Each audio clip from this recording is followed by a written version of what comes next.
My boss humiliated me, so I complained to a lost man. He was the CEO. The fluorescent lights of the 32nd floor hummed a monotonous, soul-crushing tune. Amelia's heart hammered against her ribs, a frantic drumbeat against the silence of the open-plan office. Every eye was on her, or at least, it felt that way. "Amelia, I'm going to ask you one more time," Brenda said, her voice dripping with a false, sugary sweetness that was far more terrifying than outright anger. "Did you or did you not personally verify the final figures on the Kensington project projection before sending it to my inbox at 9 o'clock last night?" Amelia swallowed, her throat suddenly as dry as desert sand. "I did, Brenda. I checked them 3 times against the raw data feeds." Brenda let out a short, theatrical laugh, turning to the handful of other team members frozen at their desks. "She checked them 3 times, everyone. 3 times. And yet, somehow, the primary growth metric for quarter 4 was off by 2.7%. 2.7% that made me look like an incompetent fool in front of the entire executive board this morning." She leaned in close, her voice dropping to a venomous whisper only Amelia could hear. "You are a liability, Amelia. You are clumsy. And you are careless. I give you opportunity after opportunity, and you manage to fumble every single one. Fix it.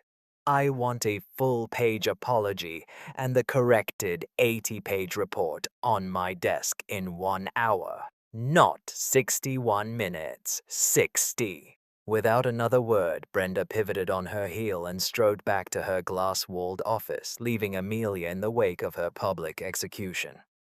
The shame was a physical heat crawling up her neck. She knew, with absolute certainty, that the numbers had been correct when she sent them. Brenda must have altered a cell in the spreadsheet herself before the board meeting, creating a scapegoat for a projection she knew was overly optimistic. It was her signature move. Amelia's hands trembled as she sat down, her mouse shaking under her palm. 60 minutes. An impossible task. It wasn't about fixing the number. It was about rerunning every single formula and cross-referencing every data point to prove she hadn't made the mistake in the first place, all while writing a groveling apology for a crime she didn't commit. It was a loyalty test, a power play. 45 minutes later, her eyes burning from staring at the screen, she felt a wave of nausea. She couldn't do it.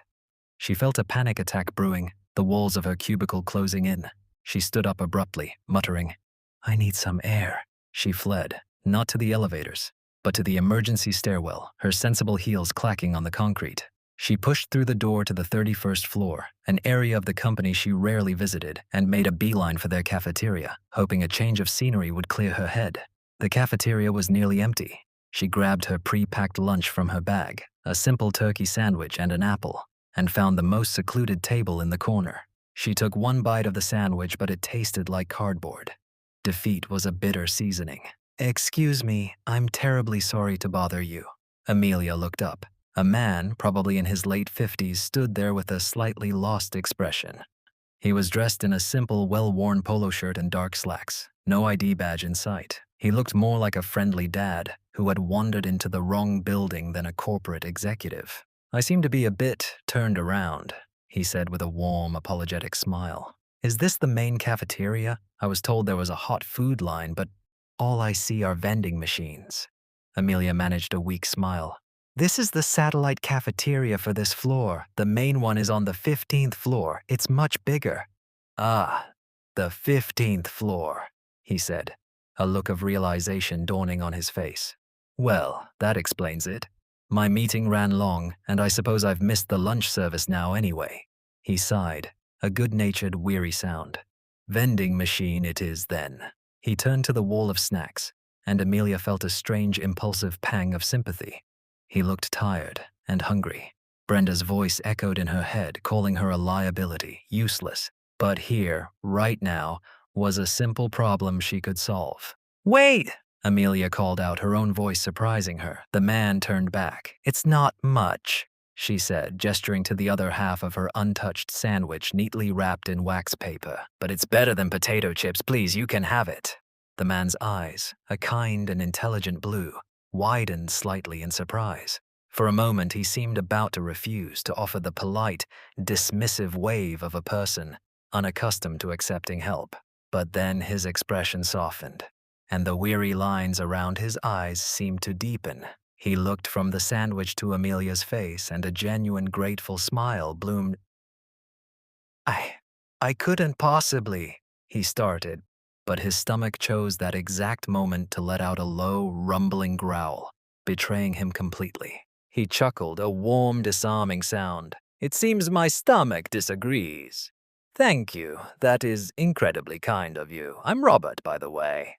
Amelia, she replied, pushing the wrapped half sandwich across the table. He sat down opposite her, unfolding the paper with a care that suggested he truly appreciated the simple gesture. Thank you, Amelia. You may have just saved me from a very sad, cracker-filled afternoon. He took a bite of the sandwich and chewed thoughtfully. This is a good sandwich. My compliments to the chef. Amelia felt a blush creep up her neck, a stark contrast to the hot flush of shame she'd felt an hour ago. The chef is just me in my tiny apartment kitchen at 6 in the morning. Well, your tiny kitchen produces excellent results, Robert said, taking another bite. They ate in a comfortable silence for a minute before he spoke again. So, Amelia, you work on this floor. What department are you in? Data analytics, she said. We handle market projections, performance metrics, that sort of thing. Fascinating, he replied, and he sounded like he meant it. That's the real engine room of a company like this, isn't it? Seeing where you've been and predicting where you're going, it must be high-pressure work. The word high pressure was a colossal understatement. It was a suffocating, soul-crushing vortex of impossible demands and zero recognition. But she couldn't say that to a stranger, a friendly colleague from another department. It has its moments, she said, choosing her words carefully. The work itself is rewarding. I like finding the story in the numbers, seeing a pattern emerge from thousands of data points. It feels like solving a puzzle. I do know, Robert said, nodding intently. It's the signal in the noise, that's where the magic is. But what about the team?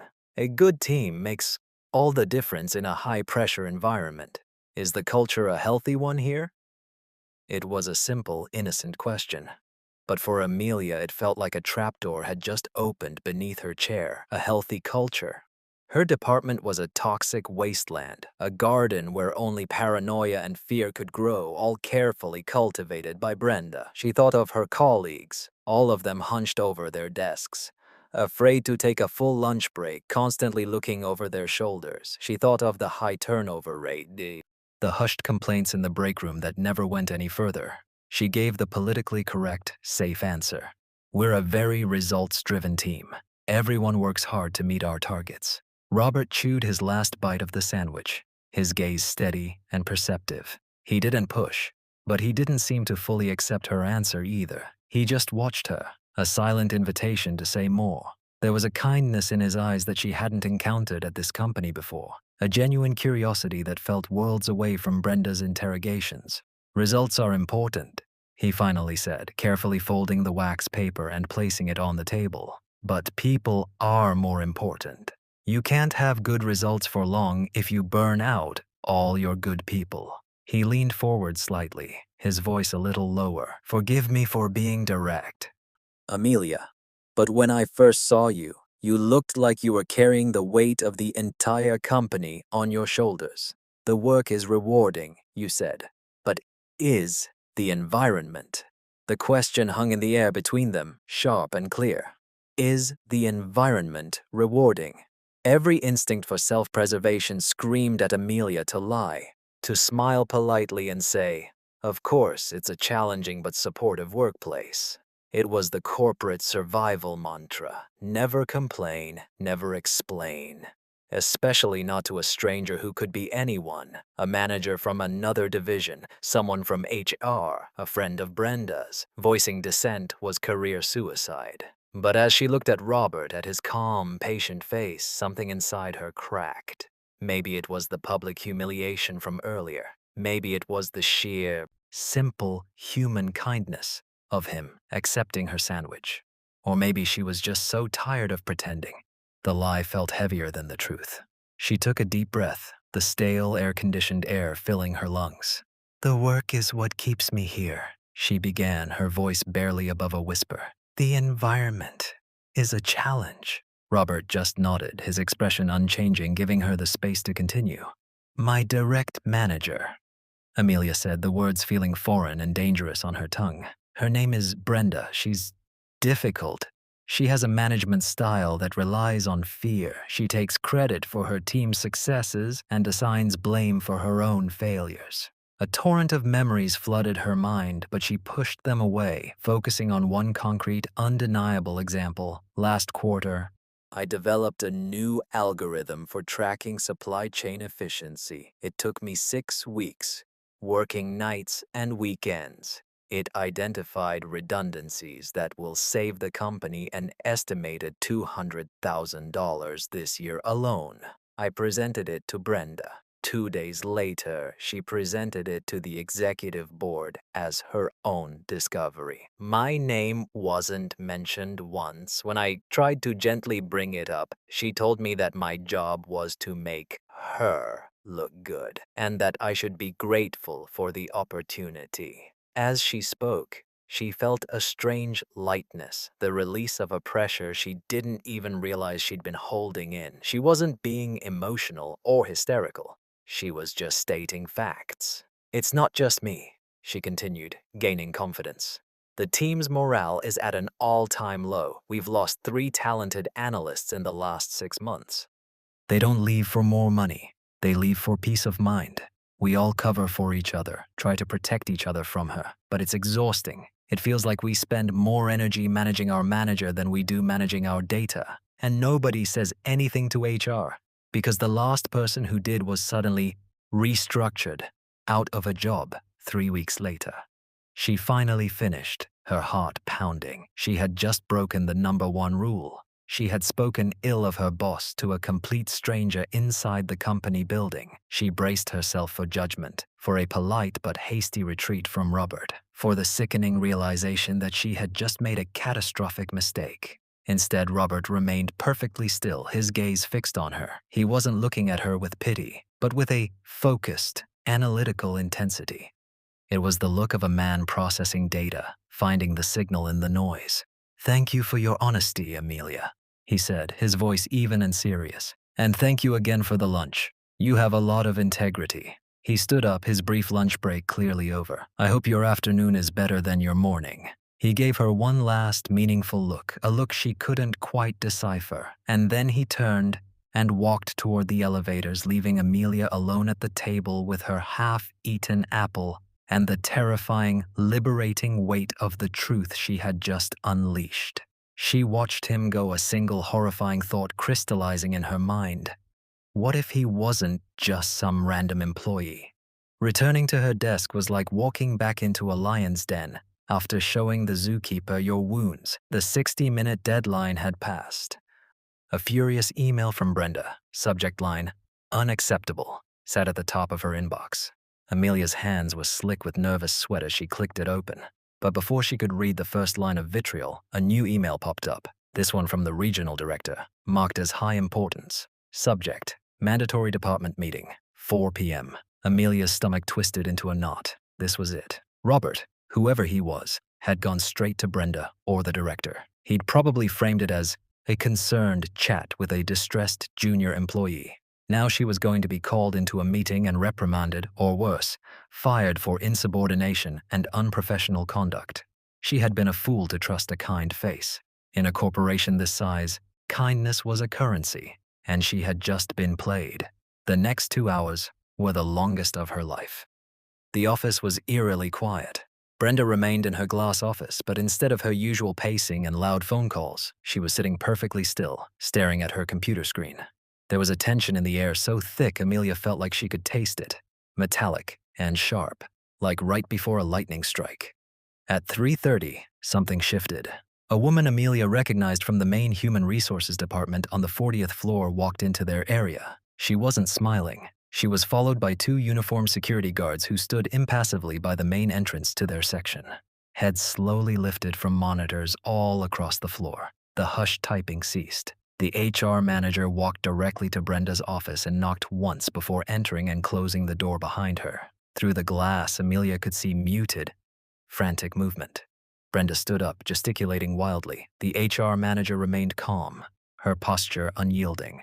One of the security guards shifted his weight, his keys jingling softly, the only sound in the dead silent office. Amelia's colleague, David, leaned over the low partition of their cubicles. "What is happening?" he whispered, his eyes wide. "I have no idea," Amelia whispered back, her heart thumping a frantic rhythm against her ribs. But a wild, impossible thought was beginning to form in her mind. It couldn't be. It was too fast, too direct. This company didn't move like this. It was a slow-moving beast of bureaucracy and red tape. After 10 minutes, the door to Brenda's office opened. The HR manager walked out, followed by Brenda, who was clutching a small cardboard box filled with a framed photo, a coffee mug, and a few desk plants. Her face was a mask of pure, unadulterated fury. Her eyes scanned the room, landing for a brief, searing moment on Amelia. There was no recognition in them, only a blind rage at the world. The two security guards fell into step behind her, a silent final escort. They walked her to the elevators, and with a quiet ding, she was gone. The entire department sat in stunned, absolute silence. No one moved. No one spoke. It was as if they had all collectively witnessed a natural disaster, a sudden, shocking event that had permanently altered their landscape. The regional director, a man named Mr. Peterson, who usually only appeared for quarterly reviews, walked into the center of the room. "Everyone, conference room C in 5 minutes, please," he said. His voice strained. He didn't look at anyone in particular, but his gaze swept over the team with a weary, grave expression. The mandatory meeting had just been moved up. Amelia felt a cold dread mixed with a flicker of unbelievable hope. Whatever was happening, it was because of a turkey sandwich. Conference room C was reserved for client meetings and executive reviews. It had leather chairs and a polished mahogany table that reflected the nervous faces of Amelia's team as they filed in and took their seats. The silence was heavy, thick with speculation and fear. They were a ship that had just lost its captain. And even though the captain was a tyrant, the sudden void was disorienting. Mr. Peterson stood at the head of the table looking deeply uncomfortable. He cleared his throat. "As I'm sure you've all just witnessed, Brenda Marshall is no longer an employee of this company, effective immediately. I know this is sudden, and I am not at liberty to discuss the specifics of her departure." He paused, letting the weight of the statement settle. Amelia could feel the collective unspoken question hanging in the air. What now? "Corporate leadership is aware that this transition may be jarring," Mr. Peterson continued, shifting his weight. "They are committed to ensuring a stable and, more importantly, a positive path forward for this department. To that end, they have asked someone to personally oversee the transition and to listen to your concerns and feedback as we restructure the team's leadership. He flew in this morning from headquarters, and I'd like to introduce him to you all now." Mr. Peterson gestured to the door. It swung open, and in walked Robert. He wasn't wearing the worn polo shirt anymore. He was dressed in a perfectly tailored dark gray suit, crisp white shirt, and a simple blue tie. He moved with an easy, understated authority that commanded the attention of the entire room. He was the same man from the cafeteria, yet he was completely different. The friendly, lost dad was gone, replaced by someone of immense, quiet power. Amelia felt the blood drain from her face. Her mind was racing, trying to connect the dots. Robert, from the cafeteria, flew in from headquarters, personally overseeing the department. Mr. Peterson's voice cut through her spiraling thoughts. "Everyone, I would like you to meet Robert Harrison, our corporation's chief executive officer." A collective audible gasp rippled through the room. Jaws literally dropped. David, sitting next to Amelia, made a small choking sound. Amelia felt as if the air had been punched out of her lungs. The CEO. She had given half of her lunch to the CEO of a Fortune 500 company. She had complained to him, vented to him, told him the unvarnished, career-ending truth about his own toxic manager. Mr. Harrison, the CEO, smiled that same warm, disarming smile she remembered from the cafeteria. Please, you can all just call me Robert, he said, his voice calm and reassuring. I apologize for the abrupt nature of today's events. It has come to my attention that the working environment in this department has been unacceptable for a very long time. That ends today. His eyes scanned the room, moving from face to face, and then they landed on Amelia. He held her gaze for just a second, and in that brief moment, he gave her the slightest, almost imperceptible nod. It wasn't a nod of pity or of warning. It was a nod of acknowledgement, of thanks. My primary goal for the next few weeks, he continued, addressing the room, is to listen. I want to understand the challenges you've faced and the successes that have gone unrecognized. This is a brilliant team of analysts, and it's my job to make sure you have an environment where your talent can thrive, not just survive. We are going to build a new culture in this department, a culture of respect, collaboration, and integrity. Our work starts now. Amelia sat frozen in her chair, the CEO's words washing over her. She had thought she was at her breaking point, that her career was over, but in the span of a few hours the entire world had turned on its axis. She had spoken the truth to the one person on the planet who could actually do something about it. And he had listened. The following day, the office on the 32nd floor was unrecognizable. It wasn't the furniture or the layout that had changed, but the atmosphere itself. The suffocating blanket of tension had lifted, replaced by a tentative, fragile sense of relief. People were talking to each other in normal tones, not whispers. Someone had brought in a box of donuts. For the first time in years, the air didn't crackle with fear. At 10 o'clock, Amelia received an email. It was from Robert Harrison's executive assistant. Subject: meeting with Robert Harrison, 11 a.m. Main boardroom, 40th floor. Her nerves, which had just begun to settle, flared up again. Walking into the 40th floor boardroom felt like ascending to another plane of existence. The view of the city skyline was breathtaking. Robert was already there, sitting at the enormous table, a simple cup of coffee in front of him. He stood as she entered. Amelia, thank you for coming. Please sit down. She sat, her hands clasped tightly in her lap. I want to start by personally thanking you again, he said, his tone sincere, not just for the sandwich, although I was genuinely grateful for it, but for your courage. I came to this office unannounced yesterday because I've been reading troubling exit interviews and seeing alarming turnover data from this specific department for over a year. The numbers were telling a story, but I needed to understand the human element behind them. He leaned forward. Your honesty confirmed what the data was suggesting. After our conversation, I authorized an immediate, high-level HR audit. They didn't have to dig deep. They found a history of suppressed complaints, formal grievances that were mysteriously resolved, and testimonies that mirrored yours exactly. Brenda was a symptom of a systemic failure to listen to employees, a failure that I intend to correct. Amelia was speechless. She had been a single voice, but she had been speaking for many. This department needs new leadership, Robert continued. It needs a leader who understands the work, values the team, and leads with integrity. Someone who knows what it feels like to work in the trenches. He paused, looking directly at her. I've reviewed your performance file, Amelia. The real one pieced together from project data, not the filtered version Brenda submitted. The supply chain algorithm was brilliant. So was the Q2 market trend analysis. You've been leading this team unofficially for a long time, protecting them and producing exceptional work with no credit. He smiled, which is why I am offering you the position of interim department head, effective immediately. I want you to rebuild this team. I want you to help me create the culture we talked about yesterday. Amelia's mind reeled. Department head, her, it was impossible. Me? But I'm just a junior analyst. You're a leader. Robert corrected her gently. You've already proven that. You lead with compassion and courage. That's more important than any title.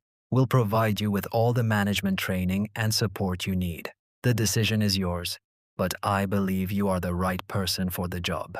Tears welled in Amelia's eyes, but for the first time in a very long time, they weren't tears of frustration or fear.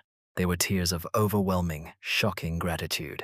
She had walked into work yesterday ready to quit, to give up, Now she was being given the opportunity to build something new, something better, from the ashes of the toxic environment that had almost broken her. She looked out at the sprawling city below, a world of infinite possibilities. Then she looked back at the CEO, the man who had listened to a desperate employee over a simple turkey sandwich. "Yes," she said, her voice clear and strong. "Yes, I accept. Thank you for watching my story to the very end. If you've ever dealt with a difficult situation at work, or if you just enjoyed this story, please hit that like button. It really helps the channel grow, and don't forget to subscribe so you don't miss our next video. Now, I want to hear from you. Let me know in the comments what city you're watching from and how old you are. It's always amazing to see how far our stories travel. Until next time.